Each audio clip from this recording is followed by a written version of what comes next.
In the darkest corners of the universe, where the light stops to a crawl and where sound cannot escape, where time stops working entirely and eventually things in existence stop making sense. Chaos is an inevitable force on our world and our lives, so we've made great efforts to contain it within this space for only an hour a week. This is the Chaos Continuum. Stop recording? Yes, because you just disappeared. I didn't know how long you'd be gone. You just you've disappeared into the ether, into the warp. For the second time, you're never going to know about that. Welcome back to the Chaos Continuum podcast, an idiot's guide to Warhammer 40,000. Joining me again is... I feel like I've been here before. I was about to introduce you, but yeah, you've been here before. This is your least favorite white dad, Ben, here on the milk carton, in the flesh, in the cardboard. But yeah, we're back once again to talk more Warhammer 40,000 in a really shittily put together slideshow that I got for everybody here at home listening. Okay, I'm gonna try to open the slideshow again, and if it cuts my audio, that's why. Oh, it broke all your shit. Awesome. Oh, it's working. It's working. Okay, yeah. I love this start. Today we're talking about orcs and salamanders. Orcs because they're awesome and weird and really, really funny. I could not stop myself from laughing when doing research for this kind of stuff. And salamanders because they're my favorite Space Marine Legion. They're the ones I collect. And I think they pair really well with the orcs because they oftentimes go up against the orcs for very good reasons, as we'll get into as we go. Yeah. Well, I'm excited. Yeah, we've covered orcs and salamanders before when we went over both all of the Imperial stuff and overall the Xenos stuff. Obviously, orcs being the the color-focused mushroom people that just do shit, and salamanders being the Space Marines that will actually not kill you most of the time and use nothing but flamethrowers and big-ass hammers. Hell yeah. Excited? So I can hear it in your voice. We're starting with orcs. I am excited. Ooh. Specifically... Okay. Oh, hold on. Specifically, the orcs. So you might see here, everything on the slides I wrote in orc script. So that we get a full feel of the the orc, repertoire, or culture. How they have immersion. The Waaaghs, they're focused on their colors, and they just love a good fight. They just will not stop fighting if they can help it, right? It's just what they do. They're kind of just, they fight because they want to, not for political power or power in general. They just like fighting. Sometimes it's power, but most of the time it's just, they'll see you and they'll be like, fight. And they'll just start going to town. They do not care. Murder. Yeah. Murder. All right, wizard. Into the orcs' history. So orcs actually didn't always used to be the bumbling, fucking retarded, British accented green creatures that we know of them as now. I mean, they've always been kind of green, but before they used to be called Orks, which were basically giant orcs built by what they called the Brain Boys. I'm pretty sure it was the old ones who built them in order to fight the Necrons and the Catan. So they were basically, their inception came from them to fight the Necrons, if that makes sense. Wow. Yeah, that makes sense. Yeah. So Orks were bigger, stronger, faster, and actually intelligent compared to regular orcs. And they're kind of like the final evolution of orcs. Because orcs, the longer they live, the more fights they do, the more powerful they get. They get bigger and bigger and bigger. Orks were often 12 feet tall on average, which is twice the size of a Space Marine. And they were just these unstoppable motherfuckers. And this is also where the orcs they have like this inherent knowledge of technology, like really high technology. That's why they say, like, if you have an orc, orcs kind of work on like the Wolverine thing, right? Where like you leave a single drop of blood and he grows all the way back. Orcs, you have to do the same thing. Yeah. If you like slaughter a village of orcs and all that's left is an ear, in a week's time, that ear will develop from the leftovers of an orc into a fully spacefaring civilization that will take off to hunt you down for a good fight again. Because they kind of just reproduce. It's kind of just their thing. Like, the more orcs die, the more orcs come out of that. But with their creations in the Orks, the reason orcs can go from that so quickly, they don't just, like, evolve fast. They have this kind of knowledge of technology written into their genes that was given to them by the old ones. So that's why, like, orcs, even though you can have an orc that's never seen anything else in the galaxy, drop him on a random planet in a week, he'll have a spaceship. I mean, it won't technically work as a spaceship, but he thinks it works. And he will shoot off into the stars.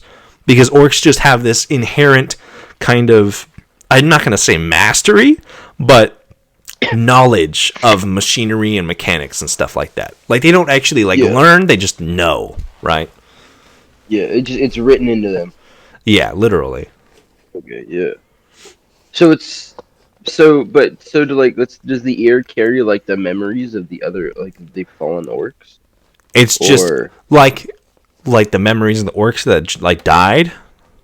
Yeah, I don't think so. I think it just becomes a new orc because they kind of they're like fungi, right? So like that ear will burst into spores, and those spores will just sprout up into new orcs, right? It's actually they expand at such a rate. They put rabbits to shame. Like, they expand at such a rate that there are even some like scientists in the Imperium who think that orcs just fall out of an alternate dimension, and that's how they reproduce so quickly. Not like, but it's only a theory, a game theory. But like, they expand so rapidly that humanity for the longest time has been like, it can't just be spores. Like, they have to be falling. Like, you can't just go from a cloud of spores to 100 orcs, fully bodied, fully aged in a week, right? Like, that's just impossible. Or like, not even a week, in a few hours. And it's like, that's just not possible. But it's what they do. It's what they're best at.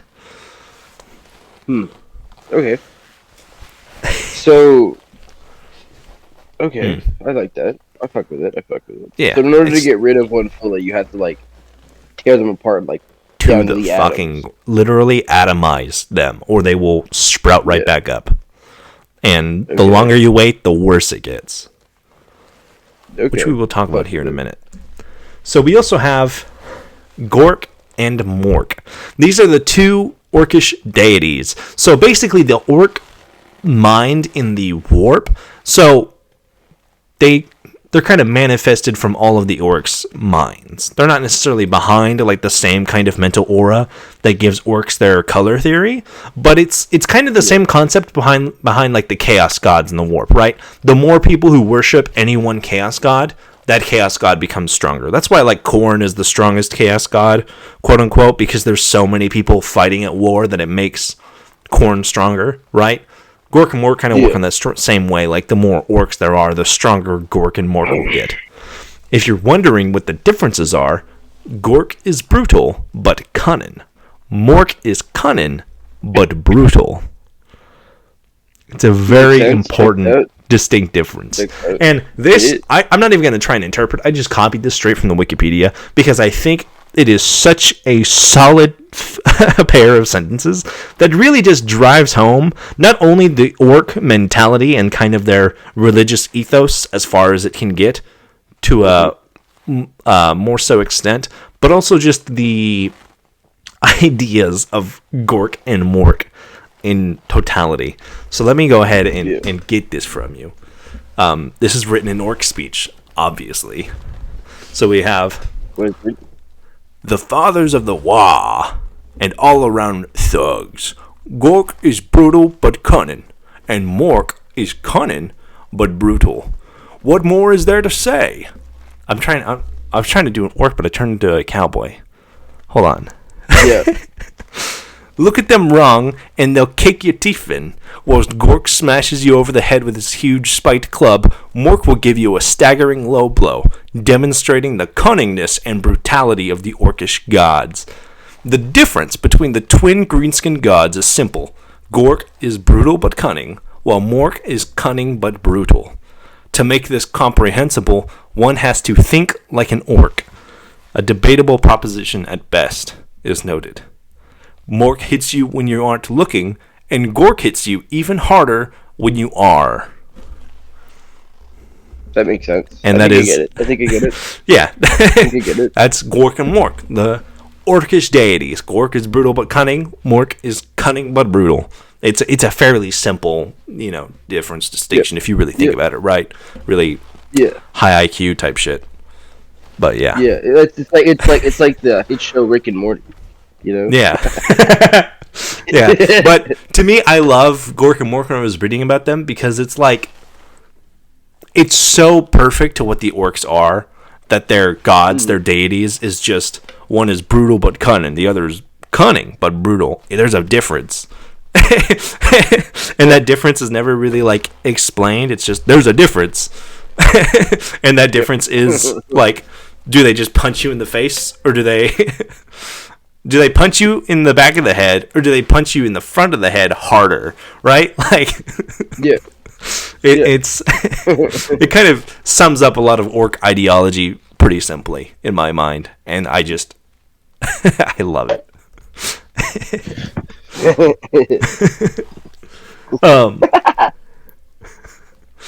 Kind of this is kind of going into kind of how orcs grow and their power structures. The biggest orc does the bashing. The bigger the orc, the stronger the orc. Basically, orcs get bigger the more they fight. The more they kill, the more fucking victories they have. The more victory royale, chicken, winner, chicken dinner. More of those that they have, they coup up. They just get bigger and bigger and bigger and bigger. Theoretically, there's not a limit on how big they can get. There are speculative stories of orcs that have gotten so big that they kind of turn into a moon that other orcs build a base around and kind of turn into one of their, they'll have bases that they just throw into worlds. They turn that orc into one of those and just threw him at a world. They could get that big, but with orcs, it's kind of a self-destructive process where not only do they like fighting other things, they like to fight each other a lot too. So, it's very often that an orc tribe will just kind of cannibalize itself for a very long time, and it would take an even bigger orc to kind of rally them together and move them on from that. Okay. And so, obviously, the biggest orc is known as the war boss. It's the one who is, all the other orcs respect the biggest orc. It makes their power structures incredibly simple because it just means the biggest one is in charge, and that's the end-all be-all of it. Yeah. Which also makes them kind of easy to fight in a battle, because if you're fighting orcs, you can be like, okay, where's the biggest one? And that's as soon as the biggest one goes out, it kind of cascades down, where the leader gets taken out and the rest are like, oh, what the fuck do we do now? And they'll start fighting each other or kind of just going crazy. And like it says here, there's no orc babies. They're just fully formed, ready to fucking go. Out the gate. Cocks slapping in the wind. I don't know if they have cocks. Probably just fucking picking up rocks, building a gun in a few hours, whatever. And they just get to work. It's kind of what they're good at. Yeah, that makes sense. I'll fuck with it. The orcs, man, they're good. So now we're gonna sit here for a minute and talk about the biggest Waaaghs.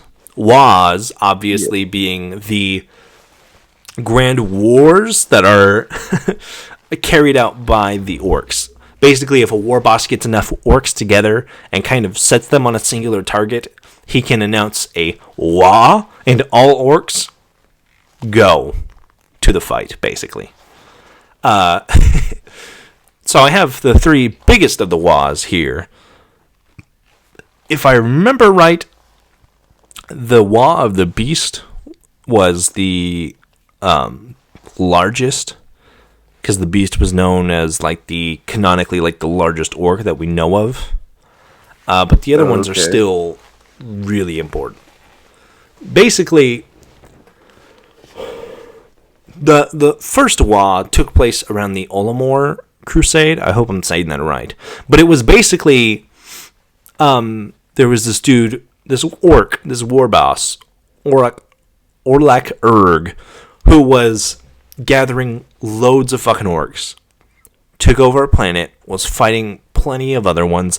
It got to the point that they were just like kind of doing whatever, and they had the gall to like fight all the way to Terra, got onto the throne world, and when they got there, humanity was having such a hard time keeping like the green tide at bay. This was also, I'll say this is before the Horus Heresy. So this was like kind of before all of the Primarchs and all of the Space Marine legions were fully formed. You only had a fair few of them, plus like Horus, and I know Horus was there for sure. It was before Horus fell to Chaos, basically. But the Orcs fought their way all the way to Terra, and then they came down and they said, surrender. They fucking came to Earth and asked the Emperor of Mankind to surrender. Obviously, that didn't happen.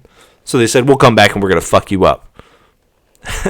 Or like Urg went back to Olamore and and the God Emperor called for a crusade, the Olamore Crusade, to fucking strike at these orcs who came to his doorstep and asked him to surrender. Which, to be fair, that's a fucking baller move. First of all, it's not something you see a lot from orcs. Orcs aren't going to ask you to surrender. They like the fight, so they'll just keep it going. So an orc coming to the strongest guy that humanity has to offer and go like, well, surrender, we won't bash you too hard, it's almost a mark of pride, right? So basically, all this happened. Horus and the Emperor got their crusade together. They went after Olamore. They sent literally everything they had. This is like a big thing with a lot of the crusades against orcs, is that humanity sends literally everything. And we'll find out after this one, the Olamore Crusade and the War of the Beast, how kind of humanity tries to balance out orcs, because orcs don't stop, right? Like, they just do, they will not stop unless you totally eviscerate them all the way through. They just refuse to give up because they just live and they love the fight. It's said a lot of times in different like sources for 40k that orcs, unironically, are the strongest faction in Warhammer. They're just too fucking stupid to make use of their incredible abilities. Like, if orcs weren't so fucking bumblingly retarded, and like if they knew how to make like actual shit, or to like properly use like all of like their mental magics and everything like that, or take advantage of like their incredible numbers and their ability to just like fight and fight and fight and fight, they could dominate empires. But they're just so fucking retarded. Crayon Eater doesn't even begin to cover it, right? Like, these are the kind of guys that would brush their teeth with bullets if they could, right? Like, they are so stupid, and that holds them down so much. And the rest of the galaxy is lucky, because even when orcs are stupid and they get enough of them together, as we'll see through all three of these examples, it took almost all of humanity to fight them off. Yeah. So basically, with Olanor, the God Emperor and Horus gather all of their forces. They send it to Olanor, and they start, Olanor being the main planet, and there's a couple other like colonial planets that the orcs also took over. The God Emperor dipped out of the fight. Like, he went back to Terra to work on a secret project, and this was one of the first signs of like Horus kind of feeling betrayed by the God Emperor, because the God Emperor rallies this big crusade and then he just dips out halfway through for something that's like quote unquote more important than like literally the biggest threat that humanity has ever faced.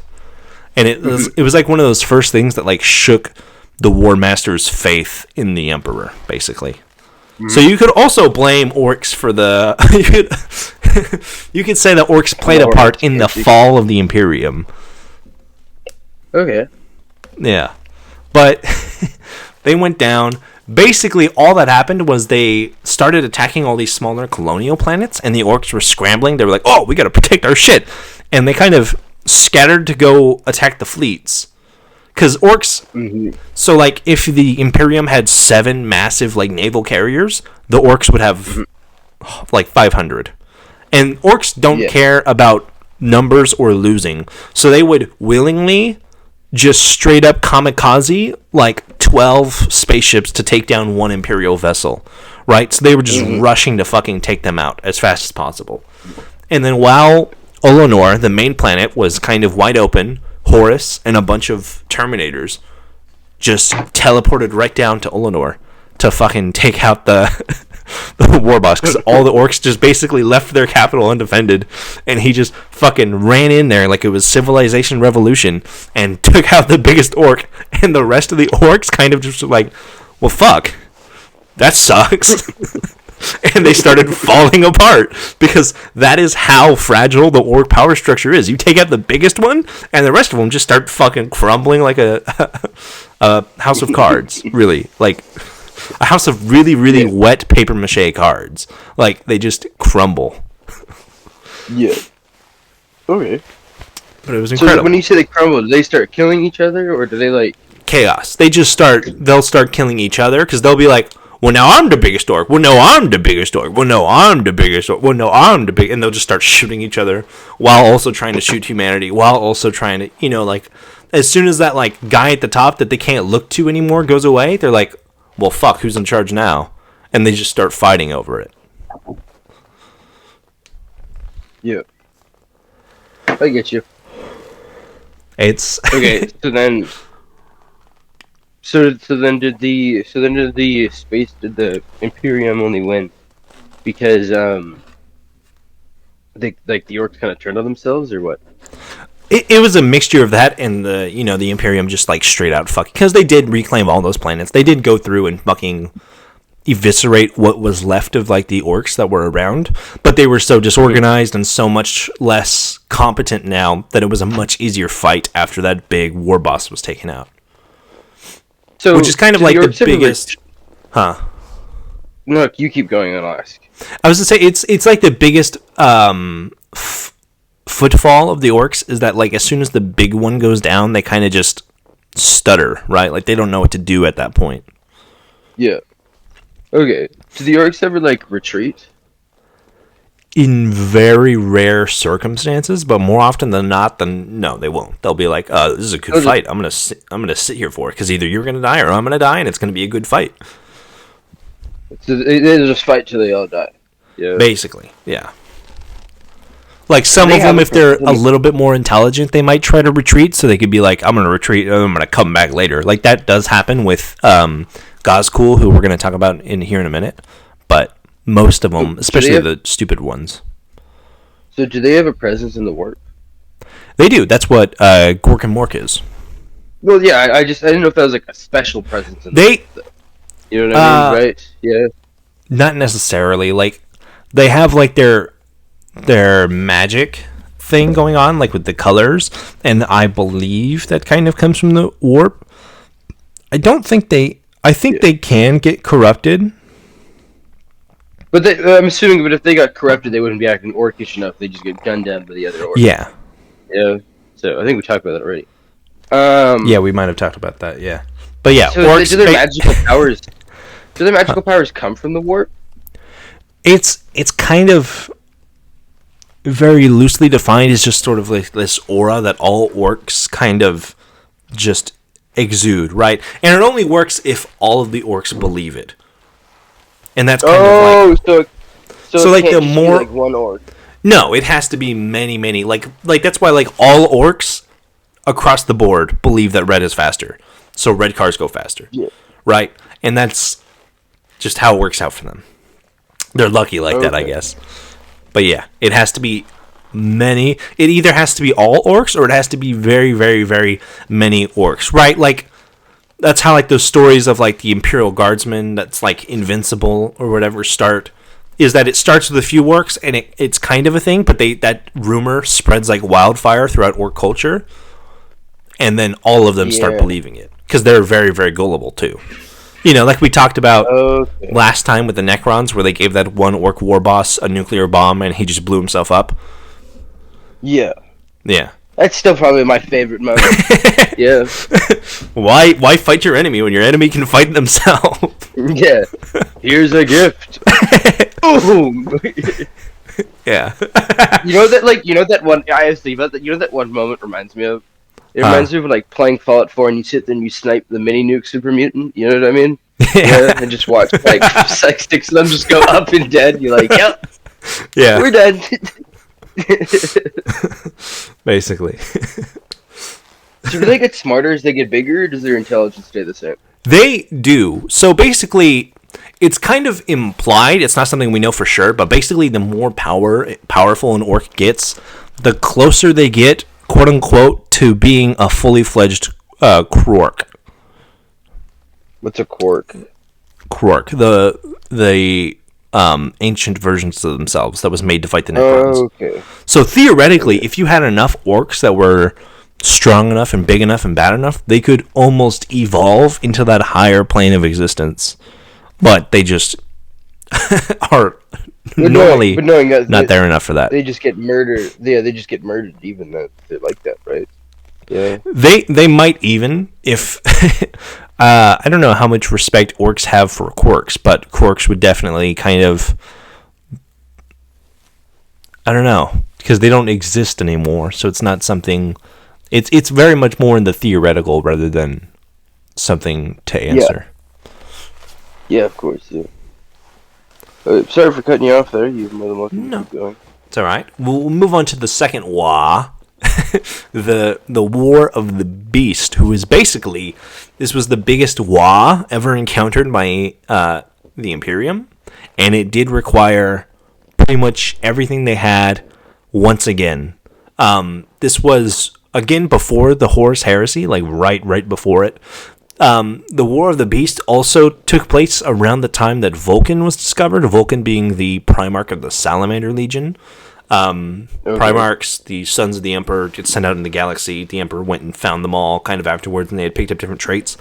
Vulcan was a rare instance where, like, he was found, and then before he had a chance to go meet up with, like, his Legion, his Space Marines, he kind of just got instantly set on this path of fighting the Beast and everything like that.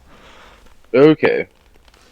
Because you had a lot of just regular, like, Imperial ships and stuff fighting for the Beast, or fighting against the Beast. We don't know what its name is. It's just an orc that's just referred to as the Beast. But it's just a big-ass orc. And basically, it was another battle where the orcs fought their way all the way to Terra. It was so bad that Terra asked for reinforcements from Mars, from the Mechanicus. Yeah. And they got no response.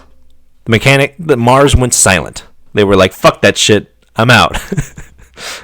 And they stayed out of it. And the orcs came all the way to Terra, and they were fucking shit up. And they almost could have gotten to the Imperial throne again, but instead you had Vulcan come up, and Vulcan basically single-handedly fought his way onto the I don't remember if it was a Space Hulk or a like specific station where the Beast was at, but he basically single-handedly fought his way all the way to the Beast and pummeled him into a nuclear reactor. And it kind of like, how do you say, not necessarily fucked with Vulcan, but it had an effect on him because during his fight with the Beast, he was kind of exposed to like the orc, like mind waves, if that makes sense. Like, he probably saw Gork and Mork for a quick flash. Okay, how did that happen then? What? Just his proximity to and dealings with. I think there was also like some other sci-fi machinery bullshit that kind of like happened as well. But basically Vulcan passed through the Orkosphere. It's like the best way I can explain it, while he fought off the Beast, which was fucking huge. Like, Vulcan is big. He's the biggest of the Primarchs. He's bigger than the Emperor, right? He's just a fucking gigantic motherfucker. And the Beast was bigger than him. It was a fucking thick-ass orc, and he basically beat them to death with, not with his bare hands, but with a hammer. Because it's just kind of what Vulcan does. Yeah. Okay. Yeah. So then just by the proximity of it that he experienced... That, plus I think there was like some orc, like super bomb or whatever on the ship, and it fucked him up as well. But not... I'd have to go through and reread it again. But that's the gist of it. Basically, this was the biggest Waaagh ever waged on humanity. Obviously, they got all the way to Terra. And afterwards, humanity set up something called the Ordo Xenos, which is basically the group of humanity, and I think Inquisitors specifically, that kind of just go out to make sure that no Xenos threat can get big enough that it threatens humanity ever again. Because kind of like the reason this happened was they fought Orks before, right, on Olenor, and they were like, well, we got rid of them, they're not going to be back. And then they came back. And they're like, okay, we can't let them get this big again, or they're going to come back. So they kind of set this decree, and it's something that kind of fell on the Salamanders a lot, because the Salamanders use fire, and fire is really good for getting rid of spores. But they kind of set this decree that, like, if they ever run into Orks, smush them into the fucking ground and leave nothing behind, right? Like, blow up the whole planet if you have to. But do not let Orks get away, because you leave them for 100 years, and you have the biggest conflict that humanity has ever seen on its doorstep again, right? Yeah. And it's like... It's like an incredible... To me, it's an incredible show of feat of strength for the Orks, because they're not the best at anything other than fighting. Like, they're not stronger. Like, they're probably... what do you call it? They're not as tactical as, like, say, Chaos is. They're not as smart or have the high tech that, like, the Necrons or the Tau do. They're not as overwhelming as the Tyranids. Kind of. It kind of depends on a case-by-case basis. But they've been able to fight their way all through the galaxy all the way to Terra on more than one occasion. And it kind of put it into perspective for humanity there. And for me, when I was reading a lot of these, that, like, they fucked shit up. Like, that's when the Imperium was like, okay, we're not letting these guys build up the ranks again, because if they do, we're fucked. Yeah. Okay. That makes sense. Yeah. And then the last big Waaagh we're going to talk about was the Third War for Armageddon. Armageddon is this planet in the Imperium. It's kind of like an important... it's like a tactically placed planet, right? Like, it kind of acts as a gateway between Imperial space and, like, other areas out in space in the Milky Way. And it's the Third War because it's been under attack by various different things, mostly, like, demons and stuff.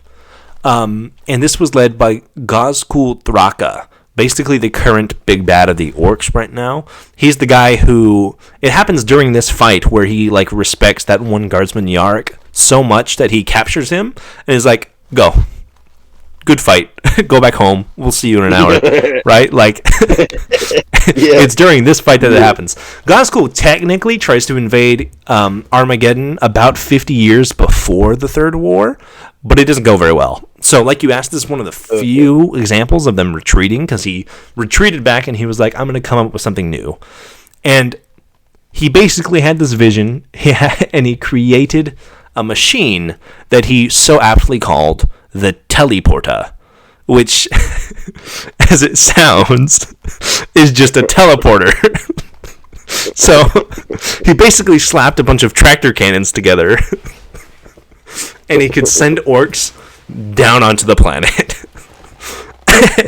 And this is actually there was a city on Armageddon called Hell's Reach. This is one of the biggest battles. It's got a whole book written about it. There's a whole feature-length film on YouTube that you can watch about it. I would recommend it. It's not made by Games Workshop. It's just made by some fucking incredibly talented but also insane person who just wanted to animate the Battle of Hell's Reach for free. Yeah. But that's out there. That's where like all the stuff with Yark comes in. There's a whole lot of shit happening, and like the Imperium was surprised many times, not just by the fact that like Orks didn't stop. Like once they started landing on the planet and coming, they just kept going, right? And but there was this area. I don't remember the specific name. It's basically like a swampland made of acid that kind of sat right behind Hell's Reach, and humanity never bothered to fortify it, right? Because it's a swampland of acid. Nothing is going to survive there. Like, if they put one of their Space Marines there, he would melt in the acid. It's so fucking corrosive and so dangerous, right? Yeah. The Orcs started coming at them through the acid. They were caught off guard multiple times. And the Orcs fucking kept going. And they would not stop. This is actually one of the few times, because there was a great many, I think all of the Space Marine chapters showed up in one form or another, because like the others, this was a fucking massive battle for the Imperium, and they wanted to make sure they won. So like you had Salamanders, you had Ultramarines, you had Black Templars, you had Lamenters, you had all that kind of stuff, right? And there's a fair few examples of them not even getting along during the fight. Like there's a scene in it where you have a Salamander captain and someone, I think a Black Templar or a Lamenter, who they see kind of like this burrow of where a bunch of civilians are, and like their walls go down and they see gunfire and Orcs within it. And the Lamenter is like, that's where the Orcs are, airstrike right now. And the Salamander's like, whoa, whoa, whoa, whoa, whoa, there's people in there. And he's like, yeah, I know, but the Orcs are there, bomb it. And they start getting into a fist fight because they're like, no. And this would probably go on to happen several more times, as the Salamanders spent a very good chunk of the battle trying to defend people and stop them from dying. Whereas, other Space Marines would be like, that's where the Orcs are, bomb that shit. Get rid of them. Remove it. Get it out of here. Fuck them up. Yeah. Yeah. Yeah. So, this went on for quite some time. And it was also going on during the splitting of the galaxy. If you remember, we talked about how there was this planet, Cadia, that blew up, and it literally ripped the galaxy in half and kind of opened the material plane to the immaterium, the warp. Yeah. And after that split happened on Armageddon, you now no longer had Orcs and humans fighting. You had just demons kind of showing up too. And it kind of, for the Orcs, it kind of like spoiled the fun for them a little bit, because they're like, I'm fighting this guy, man. We're having a fun fight. You're just gonna come in and try and steal my thunder. So you had what they describe as very, very, very limited ceasefires between Space Marines and Orcs when demons would show up. Which basically amounts to a Space Marine and an Orc aiming at each other, seeing a demon on the left side, turning, blasting him, and then turning back to each other and starting shooting again. And it's just fucking fantastic. But ultimately, as with many of the things, the Imperium comes out and manages to push away all of the Orcs, all of the demons. Gonskul retreats once more, and he's kind of just plotting his plottiness. Currently he's fighting demons because Yark died, so he's waging another Waaaghs against demons. But and that is also the third War of Armageddon, the third smallest Waaaghs, and the only Waaaghs that's happened in like the modern age of 40K. But it's still fucking massive. Like, it's still bigger than all the other ones, outside of the top two, obviously. Yeah. Well, yeah, that's just orcs fucking shit up. It's what they do. It's what they're good at. And they are surprisingly competent when you get enough of them together. So is it like... Are they like the Geth, where if they give enough of them together, they get smarter, or... Not that they get smarter, it's just that the more orcs you have to deal with, it becomes an exponential problem, right? Because, like, 10 orcs is a problem, 100 orcs is a much worse problem, and 7 billion orcs is catastrophic. Because while those orcs are dying, more of them are sprouting up, right? So it just, like, it's worse on a much different scale. Yeah. Yeah. It just sort of loops back on itself. This is also something I forgot to mention, but it's coming back to me now. Orcs don't really have anatomy, right? So, like, they don't necessarily have, like, a heart or a brain. Like, they're fungus, so they're all kind of just, like, fleshy, kind of. They're sort of blobs of flesh, which means you do not need a lot of orc to operate. Basically, what that means is you could take an orc, cut its head off, stick it on a pole, and the orc will wake up.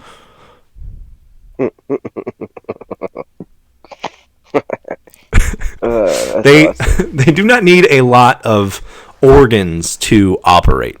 Like, you could be chopping off arms, chopping off legs. They just replace it with metal bits that just work because they say it does. Okay. That's kind of like what happened to Gazkul Thraka, the big one. He was like a smaller, kind of like weak orc who got, I believe he was like just fucking murdered by like the war boss at the time.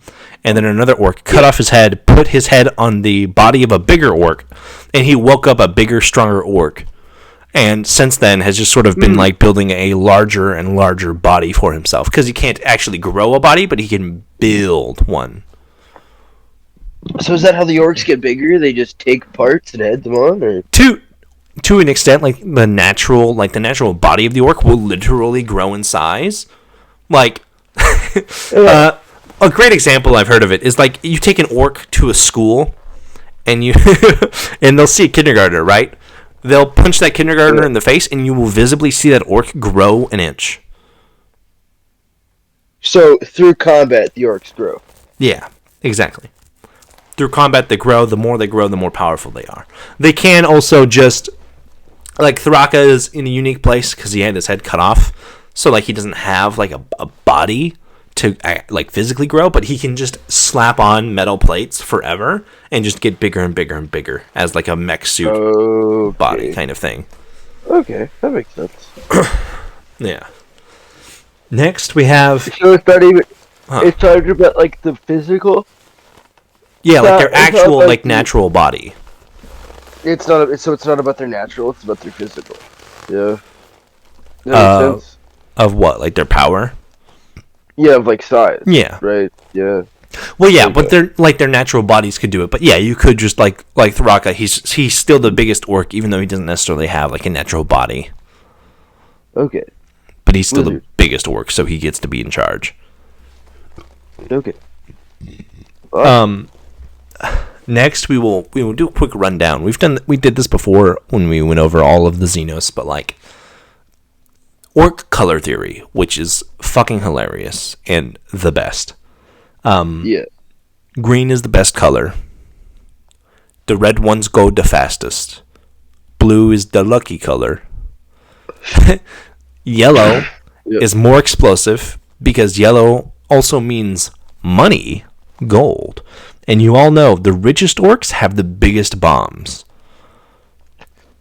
Black is the color of death and kind of like fighting. So something's black, it hurts more, like it's got more punch to it. That came from Horus because they got their asses whipped by Horus, and they were like, it's got to be the armor. It wasn't the tech, it wasn't the gear, it wasn't the Thunderclaws. It was exclusively the fact that he was painted black. That has to be it. So they kind of just adopted that one. Purple is sneaky because have you ever seen a purple orc? True. Right. And then you are correct. there's actually a color that orcs despise. What color is that? Camouflage. Because it's not very orc-like.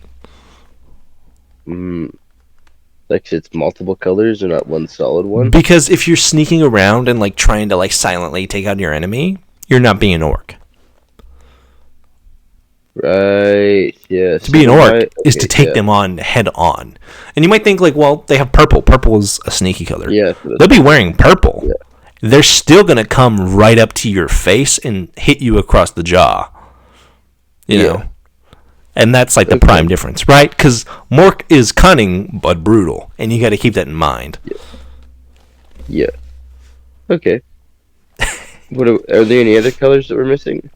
There's no major ones. I mean, obviously, it plays into like the Warhammer, the open nature D&D kind of aspect of it. Say like you wanted to like make an orc army, and you were like, well, I want them to be a rainbow color because orcs think like rainbow is a little bit of everything, right?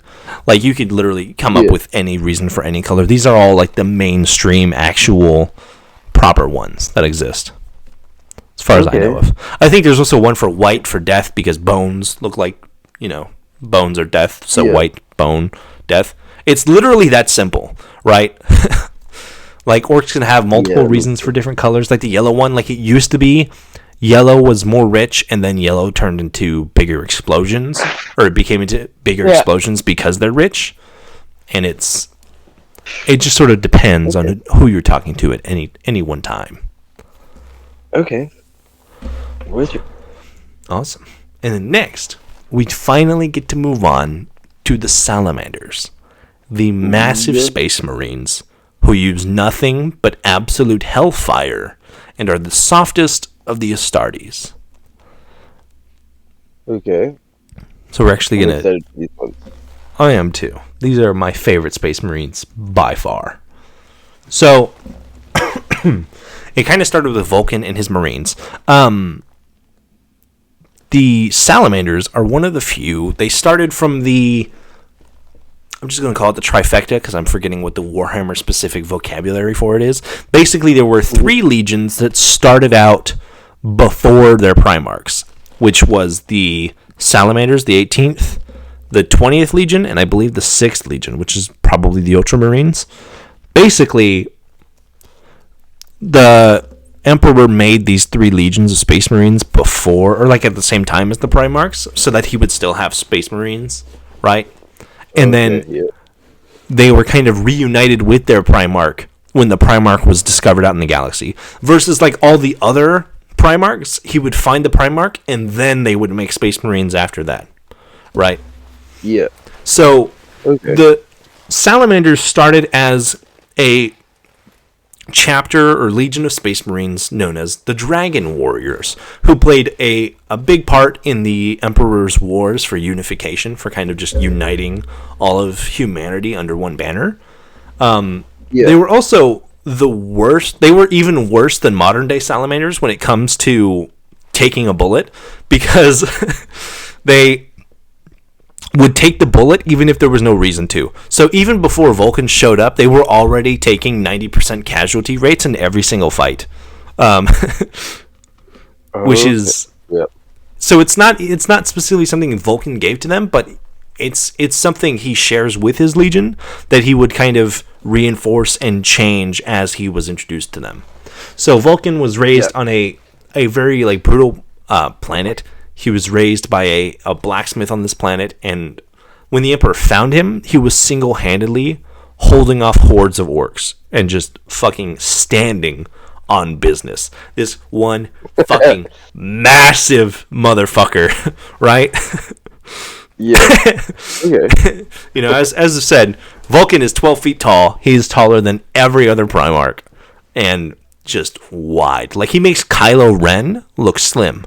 Right? Like, this motherfucker is big. So, and basically Vulcan was found. This is around the same time as the War of the Beast, like we were talking, where Vulcan was kind of recruited by the Emperor, and then he went on to fight the Orks at Terra. And then after that, he finally came to his legion, the Dragon Warriors, where they therefore became the Salamanders. But he also came to his legion as they were also fighting orcs, fending off like their home world. And basically him showing up kind of turned the tide, because he kind of inspired all of those Space Marines to like fight the good fight and really fuck them up. And it was kind of like one of the first signs of the Salamanders' prowess against orcs, because like I've already said, fungus plants not very good against fire. So Vulcan shows up with some of the other Dragon Warriors and all the Salamanders that are already on the planet, and they just fuck shit up. They just steamroll, they burn, they scorch everything, and they take it out. And this is how you get the King of Drakes. Okay. And the King of what? Drakes. What does that mean? Dragons. Okay. Wait, I knew that. Yeah, no. Okay. Yeah, you totally you had that down. So are we talking more about Vulcan, or are we had to get there? So we're not done with the Vulcan quite yet, but almost. Why? Okay. Well, look, I had a few questions, but I'm gonna wait till we're done. Okay. Yeah. Yeah. So basically, what happened next, or the main thing that happened next for their legion, was getting fucked up the ass. So like, Salamanders were already a really, really small legion, because they were taking bullets left and right for just farmers. Yeah. So like their numbers were really low, and they were kind of like, it takes a long time to make Space Marines. Yeah. Then the heresy happened. Okay.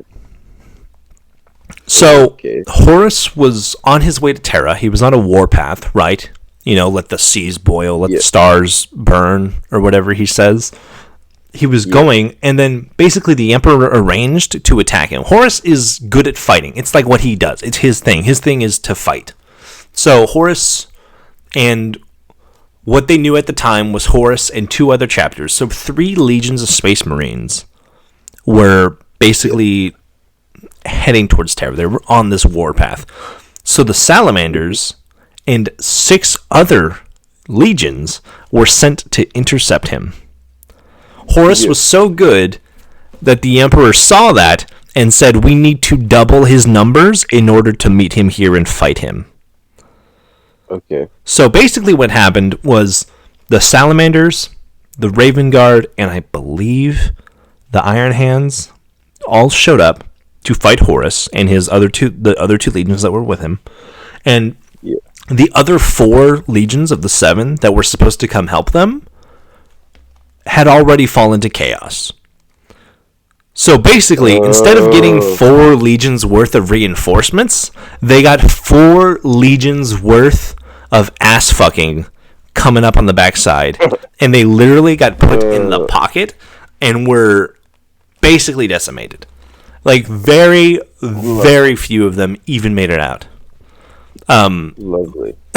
Yeah, they got fucked up. Vulcan himself was kidnapped by Conrad Kurz, the guy of the Night Lords, the Primarch of the Night Lords. He's the evil Batman one. This is when he kind of like kidnapped Vulcan and like tortured him for months on end about Vulcan's like vulnerability, like his compassion for life. And also when he trapped Vulcan in like the infinite pyramid thing. He traps him in a labyrinth that he just can't escape, and fucking mentally tortures the dude for 6 months until Vulcan finally breaks out and he goes to Gilliman, and then later on he just sort of vanishes into space. We know he's not... we don't think he's dead, but he just sort of like disappears. Is there like a reason that he like vanished? Or do you think it's like a multitude of reasons? There's many theories, but nobody really knows for sure, right? Like it's more so that he just sort of went like, I need to discover something or whatever, and then just took off. And like it kind of fucked with a lot of the Salamanders, because they were like, Dad, where'd you go? Like he took the milk, right? Like he just vanished. Yeah. And it kind of left the Salamanders behind. What do you think? What are some of the theories? I'm curious to know these theories. Yeah. So I think the main one is that he's just looking for something to, what do you call it? Like kind of unite the galaxy in a way, like to try and like undo the things he's done. Because there are stories of, Vulcan what do you call it? Vulcan and the Night Lords, the same dude, the Conrad Kurz that had kidnapped him. The reason why Salamanders and Night Lords have this specific vendetta, or why Conrad Kurz had this vendetta against Vulcan, was there was a time they were on a planet and they were killing Eldar, the the elves that we were talking about before. Yeah. And while they were fucking slaughtering through all of these, Vulcan stopped on one of the last of the Eldar that they had come across, and it was literally, I mean, she was older than them because Eldar age differently, but to age scale wise, it was basically a teenage girl that Vulcan was standing over with a flamethrower in his arms, and she was defiant at first. It describes as she was defiant at first, and then it kind of turned to pity or begging for mercy, right? And then Conrad Kurz just fucking blasted her down right in front of him. And it's kind of one of those things that shakes him to this day, where it's obviously it's a Xenos, it's an alien, can't be allowed. But Vulcan has he kind of short-circuited at that moment because it didn't sit right with him. So it's something, even though it was a Xenos, it was an alien, he did not kind of having to do that. Because he kind of just cherishes life generally. Yeah. Okay. Or just creatures in general, right? Okay. So you think that he's off to look for something to unite the galaxy? Okay, I'll fuck with it. Yeah. Okay, yeah. So I don't know if maybe he left to go deal with the stuff with getting fucked by Horus and the whole. It's a lot of stuff that's really unfortunate. We know he disappeared. Why is kind of completely up in the air. And kind of whatever you think fits best. Because a lot of the Primarchs currently, there's only 2 Primarchs that exist in the modern day, which is Gilliman and the Lion, whatever the fuck his name is, for the Dark Angels. Yeah. They're the only 2 that have returned. Hello, party balloons. Sorry, it's my camera. But they're the only ones that have come back yet. And every other Primarch is either dead or just disappeared like Vulcan is. Okay. And we just don't know why. Because, Games Workshop is just saving it for some future return, Okay. I'll fuck with it. Getting into kind of how the Salamanders generally operate, all flamethrowers. They are very big on massive heavy-duty shit.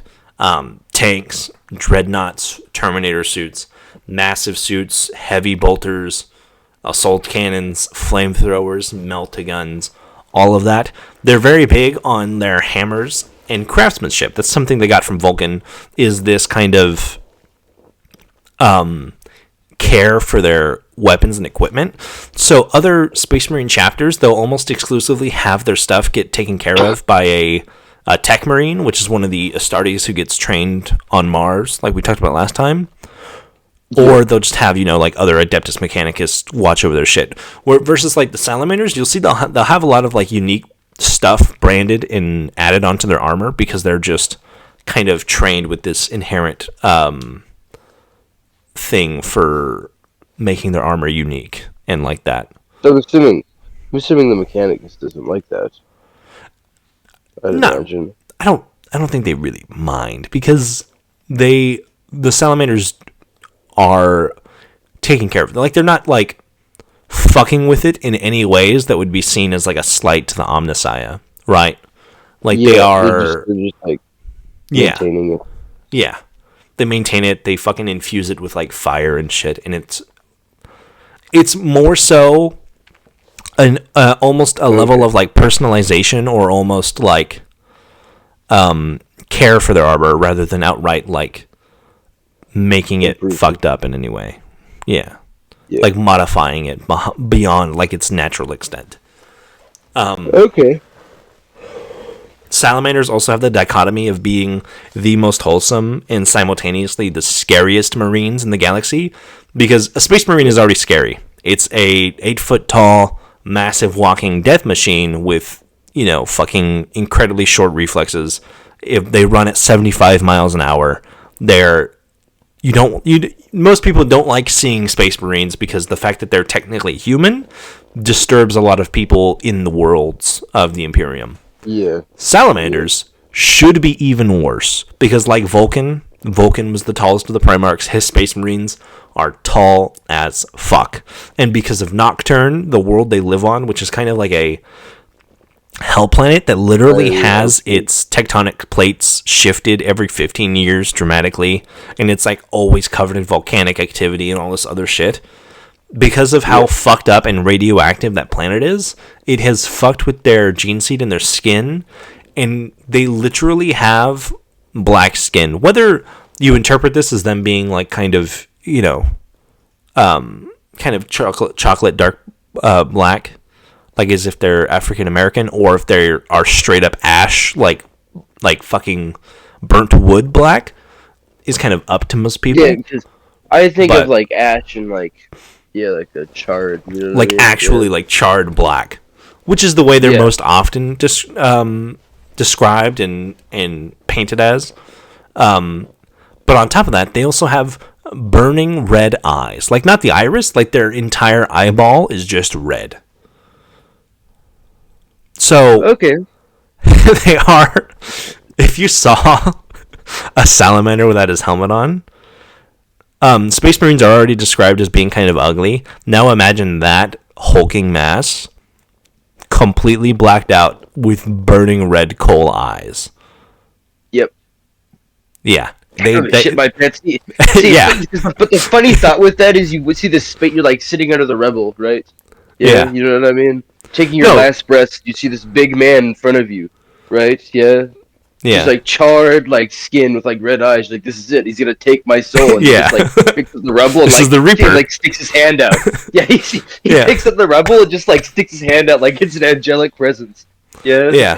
Well, no, it's like the thing. Like, if the salamanders show up on the scene, you're like getting attacked by orcs or tyranids or whatever. The salamanders fall from the sky. They're using fucking napalm fire. They're the biggest fucking guns you've ever seen. They're just, as soon as the fire disperses, you see them fucking pull out hammers and just start fucking going to town and ripping shit apart with their bare hands because they're big enough and they can do that.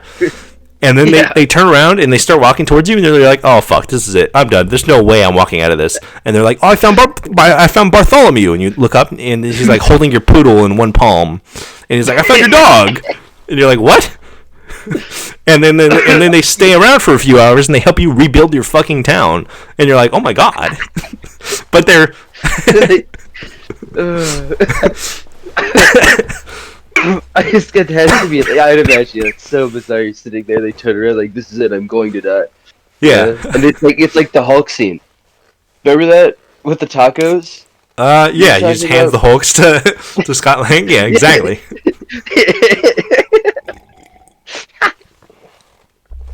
That would be horrifying. Oh, you're so right. I think it's also like, it kind of reminds me of like the cinematic for Bastion from Overwatch, where you see like this like super wholesome like robot singing through the woods with like birds and shit, and then at the flick of a switch, he just turns into death mode and just starts fucking mowing down a tree line. Like, that's kind of what the salamanders can be. Yeah. They're also like one of the few, if not mainly the only Space Marine Legion that they actually spend time with their families and communities when they're not like on duty. Basically, like other Space Marines, like Ultramarines, if they're not deployed, they're training for most of the day, and if they're not training, they're meditating, right? Yeah. Salamanders, if they're not deployed, they'll just be at home. Like, you'll be having a family reunion, and there's just a 12-foot tall hulking suit of metal that rarely moves, sitting down in the corner in like a very old school, but also really buff recliner chair, who's just like, who's just been around for like 500 years, and the family is like, "Oh yeah, that's Tim." Like, that's Dave. Yeah, he just kind of sits there now. Yeah, he tells us stories about the wars, where it's Monopoly night. You see this 12-foot hulking man sit in this chair. I get the top hat. I will be the top hat. Yeah, he's got to pull out like a big pair of tweezers to like move the pieces because his hands are too big. Exactly. But that's you guys are playing like intergalactic Risk together. You get to a spot and he starts telling you, "I was there once." Yeah. He starts having a PTSD episode. Yeah. I gotta go forge outside. He starts lighting a lighter aggressively. Lights the board on fire. He gets up to leave, but instead of using the door, he just walks through it, right? And there's just a Space Marine-sized hole in the wall. Yeah, he goes to sit on he's like staying over at like some family member's house, goes to sit on the mattress and the whole bed just collapses. He falls through the floor, like he lands on the ground floor. Do they ever take off their armor? Yeah, all the time. I mean, I wasn't. I mean, depending on the situation, but they can, yes. But just a normal space marine or whatever the blue ones are. They're normal space marines to me. Probably like, if not. they're going to like meditate, would they like take their armor off? Yeah. No. Or do they just? They would just meditate in their armor because they could basically, like, their armor is built for them to live in it for hundreds of thousands of years. Okay. Could you imagine your kid? But I mean, school and you're like, yeah, my great grandfather's coming to pick me up or whatever. Yeah. And this big motherfucker gets out of the car. It's like the scene from Incredibles where like he gets out of the car and he puts his hand on the top of and it just fucking crushes the car, right? Yeah. But yeah, but they can take off their armor when they're home. I don't know if they would want to if they're on Nocturne because it is like a lava hellscape most of the time. But at the same time, it wouldn't really make the Salamander less scary either because he just goes from like a 10-foot tall dude in armor to a 10-foot massive brolic dude, you know? Like, it's still fucking threatening. But yeah, they can take their armor off. Yeah, it was just... my last comment is that I just stubbed my toe in the door. Hold on, give me a minute. Oh, Christ, son of a bitch. Oh, good job. Me. See, this never happens to me because I wear my steel toe boots literally anywhere I go. Okay, I think I'm good now. Okay. So, like, could you like imagine you're like hosting a play at your elementary school, right? Yeah. Lights are off, and you just like look out to this big charred man with like red eyes in the audience. God, that freaked me out. Yeah, you would just see the glowing eyes. Like you would see none of him because it's black in the theater room, so he just sort of like blends into the surroundings, but you just see the piercing red eyes. That'd be awesome. Like seeing a cat in the dark, when you like flash your flashlight. Yeah. Yeah.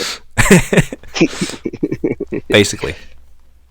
Oh, it hurts so much. Oh yeah, that's most of what the Salamanders utilize. It's just the biggest shit you could imagine. Hammers, and they're just very threatening. Is it? They're like big teddy bears. Yeah. Yeah. I don't know.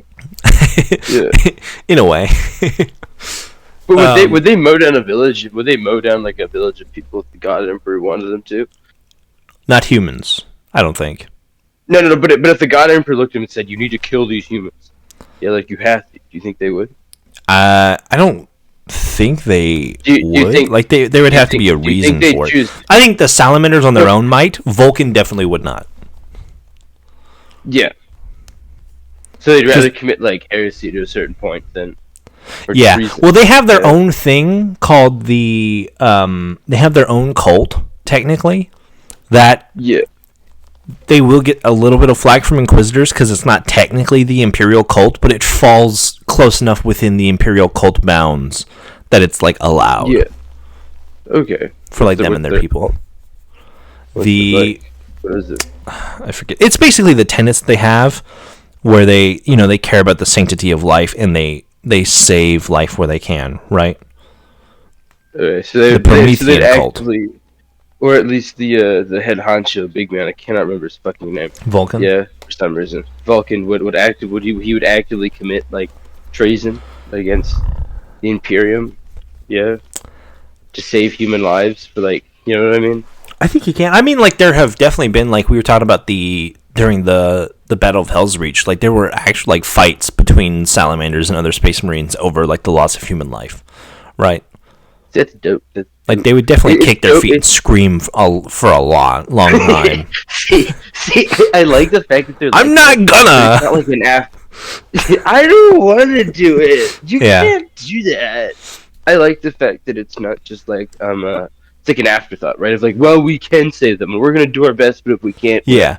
Well, that's like right. where You know what I they mean? their biggest difference from when they were the Dragon Warriors to the Salamanders now. Like the Dragon Warriors would see a grenade fall on the ground, and they would jump on the grenade and then blow up, even if it wasn't near anyone.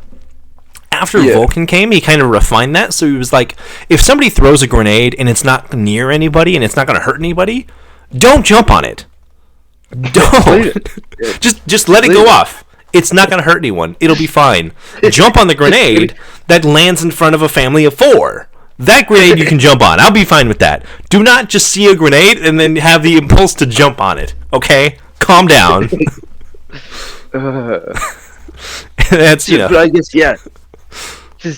because I like that, like I said, like it's not like where, okay, well, we're gonna focus on killing the enemies, and if we can save civilians, we'll do, but if we can't, whatever. That I like that it's like an actual like they put civilians first. Like they're killing the enemy, like, but if they're not, like second. they don't put like other Space Marines would stomp on the still fresh live bodies of civilians to get to the enemy, versus Salamanders will not. Like that same example in Hell's Reach. Like Orks are in this town. Well, we know where the Orks are. Bomb that bitch. I can get it. Salamanders are not like that. Like they will go in and try and evacuate all the people first and then bomb it to shit. Could you imagine you're in your house, you're like cowering in fear, right? Yeah. Yeah. You see some like 10-foot motherfucker kick down the door and he's like looking around. Yeah. Come with me if you want to live. Yeah. Like he's gonna be come on, brother, we must leave. 111, we must go. Exactly. Young one, we must head for safety. carrying like a family of 3 is like a football. Yeah, basically.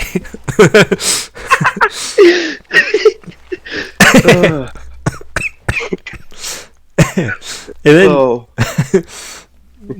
we have a few examples of like different things the Salamanders have done. So one big thing about the Salamanders is that there's these quote unquote 7 artifacts of Vulcan, like 7 different things that were important to him throughout his life, different weapons and stuff he had crafted and whatnot.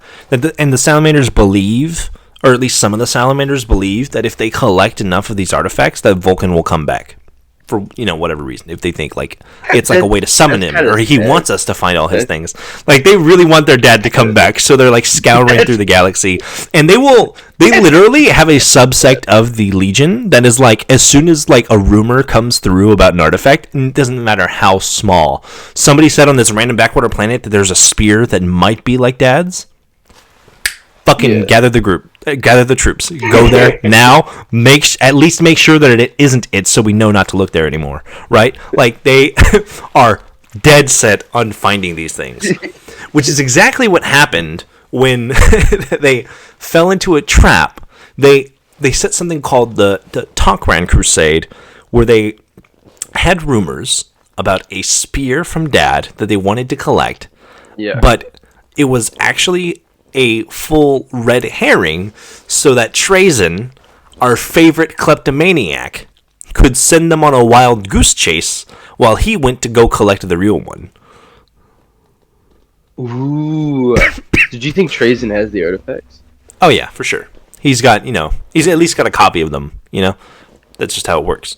If he has any of them for real, it would not surprise me, but yeah. It would make the Salamanders very, very angry. But yeah, Trazyn would like do the shit where he would be like, "Oh, it might be over here," and they'd fucking rush to go look for it, and then he'd be like, "Gotcha, bitch! I'm gonna go where it really is," and then he would take off. I just sent you in the wrong fucking direction. Oh yeah, it's over there on the right, and then he just runs left. Like that's exactly what I envisioned. It's right there, and he just starts running to the left. Yeah, like that classic thing, like he's right behind you, and they just turn around and run. Did you see where the spear went? To the right. Yeah. And run away, sprinting to the left.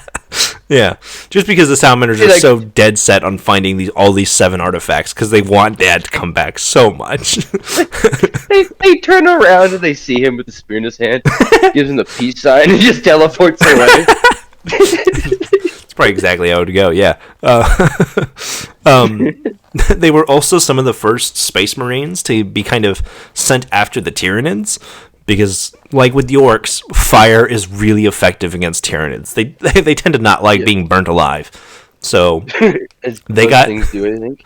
Yeah, they got the ability to do that. And this is kind of a dig at Vulcan. Everybody kind of makes fun of him for crying about like the baby alien that he didn't want to shoot. But the Salamanders are so nice that when they burn entire Eldar villages, they make sure to kill everybody so there's no orphans left over. That's sadistically wholesome. You know what I mean? Right?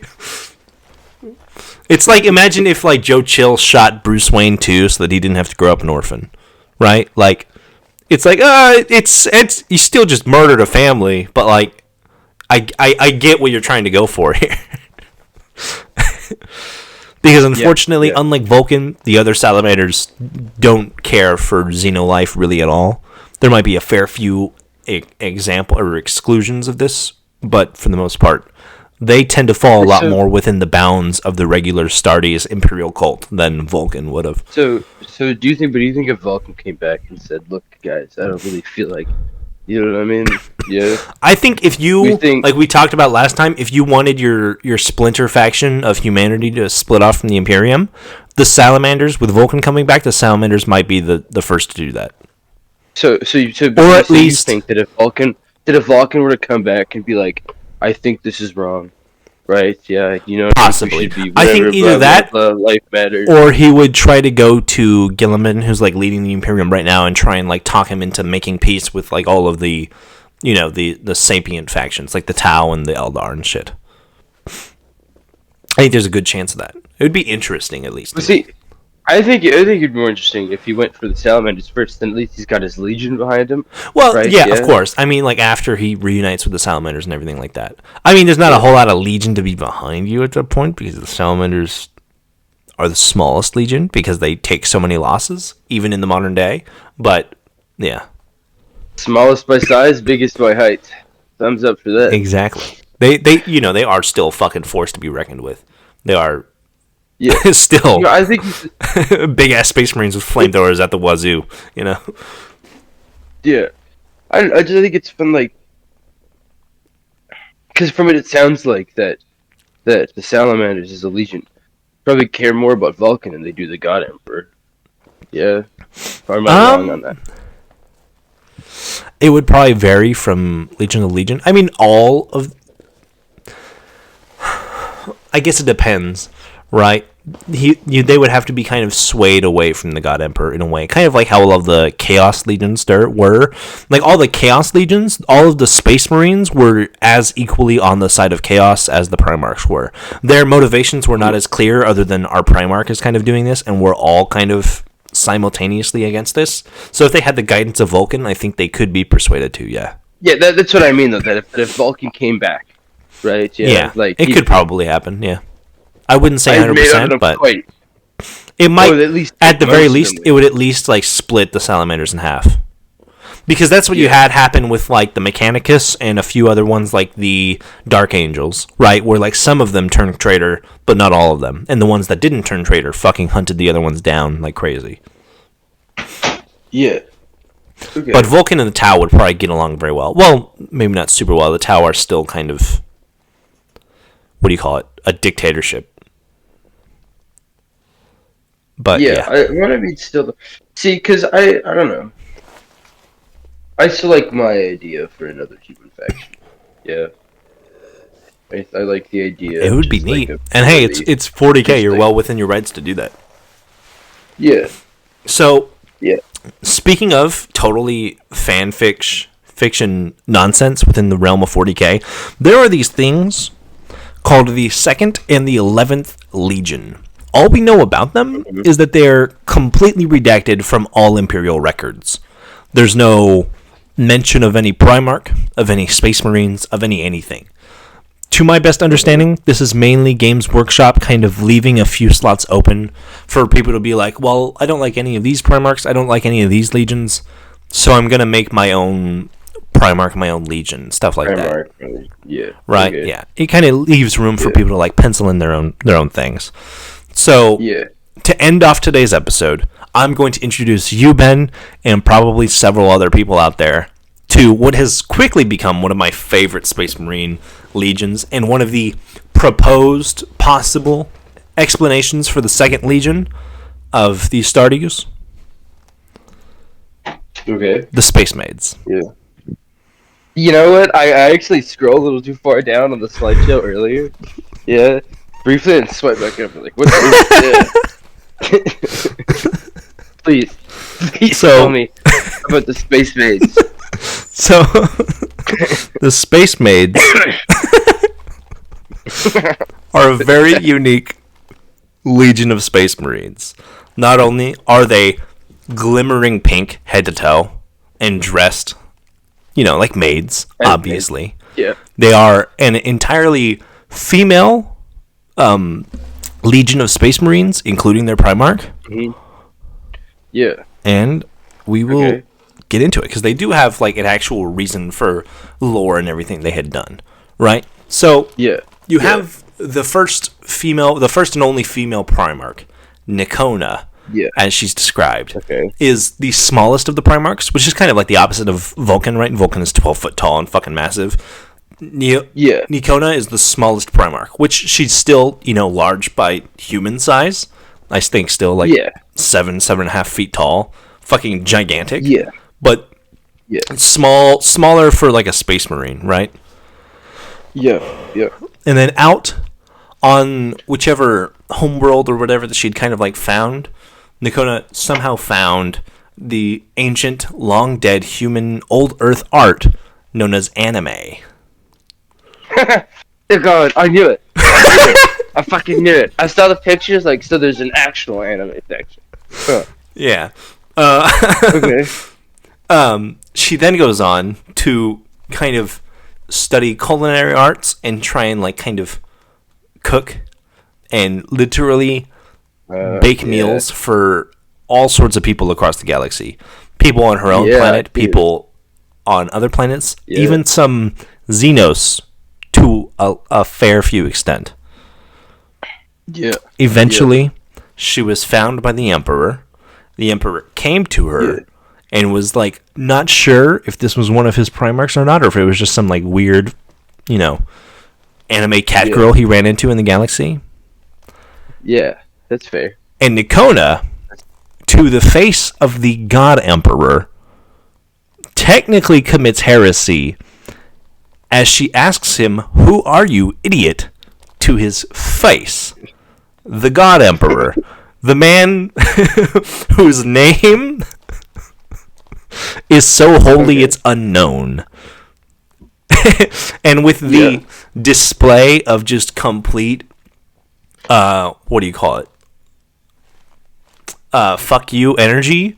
Big E saw her call him an idiot to his face. This fucking 10-foot tall demigod with a flaming halo and golden armor. And he was like, yeah, this is my kid. This makes sense. So, Nicona and her Space Marines were adopted into the Imperium. And for a little bit, they kind of got put on bad terms because Nicona, as I said, was even making meals and kind of being very nice to even some Xenos, which the Emperor was not okay with. So he kind of made her stop that. But she was like, fine, I'm just going to feed just people from here on out.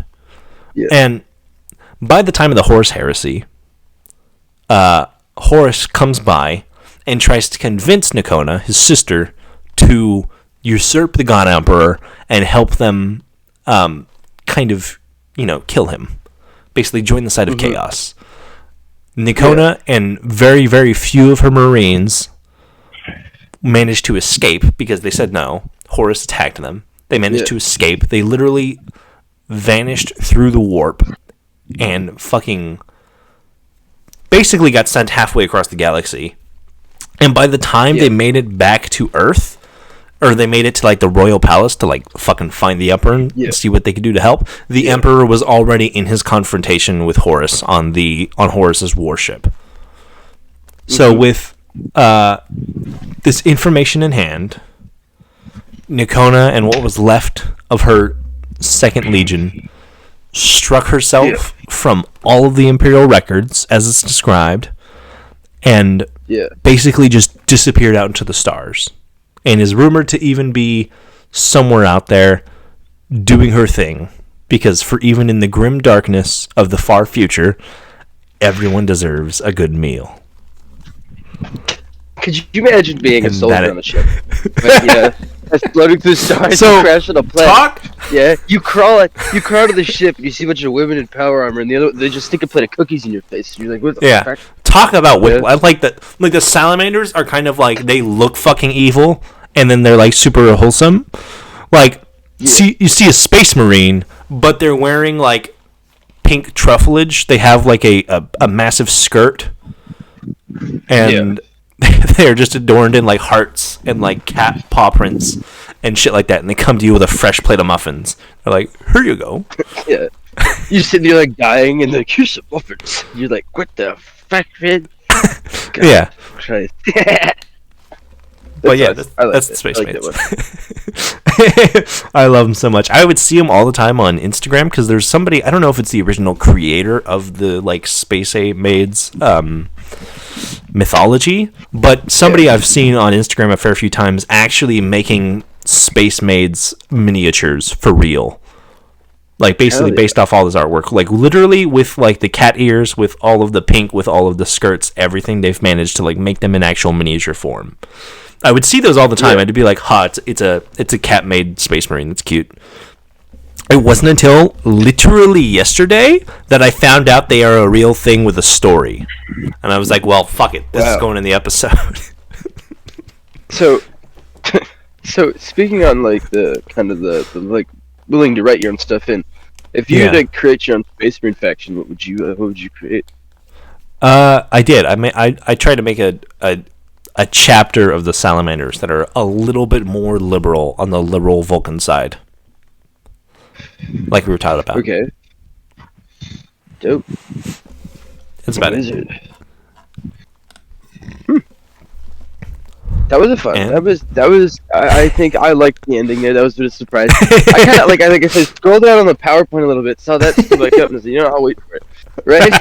Yeah. I don't know what that's about, but all right. that was whiplash for me. Just like seeing that.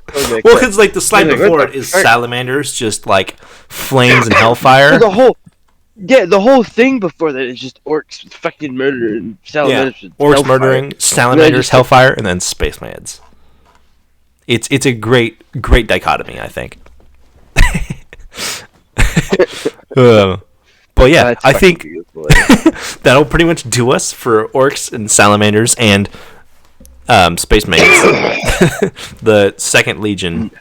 Any final questions, Ben? I think I kind of asked them all, really. Yeah. I think the stuff with the Orks and the Salamanders is not cut and dry, but like you kind of covered most of the questions that I have there, right? Yeah. Yeah. And we've talked about the Orks and the Salamanders a little bit more in depth, I think, in some of the other videos, right? Yeah. You just have to remember that Gork is brutal but cunning, and Mork is cunning but brutal. Like, unironically, the worst part is that makes total sense to me. Yeah, right? Like, you said that, and unironically, I got it immediately. I was like, I get what they mean. Yeah. Like, completely and utterly, totally understand what they mean. You might be an orc. You'd make a good orc. Yeah, really? You're like Yark. It's just the way I fucking drive, bro. Hey, I make something work just by believing in it, tell you that. Yeah. You gotta make sure you paint it red next time so it goes faster. That's why I only buy red vehicles. Yeah. I just love Orcs technology. I also didn't know that thing about them having like technology kind of written into their genes. I mean, that makes sense though, right? With how they build things, right? how they kind of just put shit Like- together and it just works. Well, because I mean, most of it always is them assumed wheeling it was, together, like- but they know like the basics, right? Because I always, well, see, my original theory with that, 'cause we never really went into that, was that that the orcs like memories or bits and parts of like an orc's memory was transferred in like the spores, right? Kind of Yeah. technically, they kind of do like the Assassin's Creed thing where your like DNA keeps your memories. I forgot how stupid that like was. just like, I didn't think about it until I was saying yeah, it. that was super fucking stupid. Yeah. But just like the basics of it, right? Yeah, like Yeah. the basics of the mechanics, stuff like that. No, I really like the orcs. I think the orcs are a very fun faction, and you know what I love learning? Why I love learning about this? Huh. More so because it goes. I think for me, it makes me think about your next video that you're coming out with, right? Yeah. Yeah. Every yeah, single yeah. time we do one of these, I sit down and I think about it, and I'm like, well, I don't know. You know what I mean? Yeah. Right? Yeah. I love this shit. I love this shit 'cause Let's it's see so how it funky goes. and it's so funny. Yeah, But it's there's so much Warhammer 40k that it's either incredibly serious. There's a war drama going on. There's people being skinned alive and murdered and fucked up. And I slapped a propeller on this car. Now it's a plane. Right? Like, Yeah. Or just the image of a bunch of like 10-foot tall big men throwing a piss party because they're bombing civilians. yeah, they're like, no, You know what I mean? Like not a them. child's tantrum. They're like walking and stomping around. You can't do that. You need to watch. I'll send this to you. There's a video of the Imperial Fists versus Iron Warriors. Somebody like, it's kind of like a meme, comic meme, whatever thing that got like animated.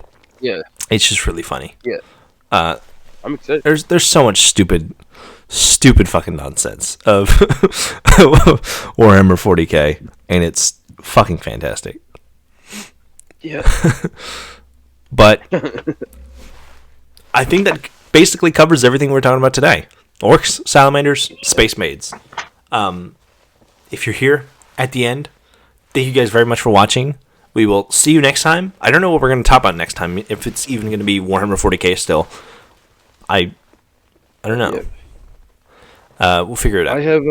I have depending on when your new video comes out. Yeah. Yeah. I lot want of to things do to an say. episode to follow up with that. Okay. Yeah. Yeah. But yeah, I love this Thank shit. you Love guys. talking about this stuff. I think it's really fun. Yeah. Thank you guys very much for watching. We'll see you next week. And go fuck yourselves. Go fuck yourself.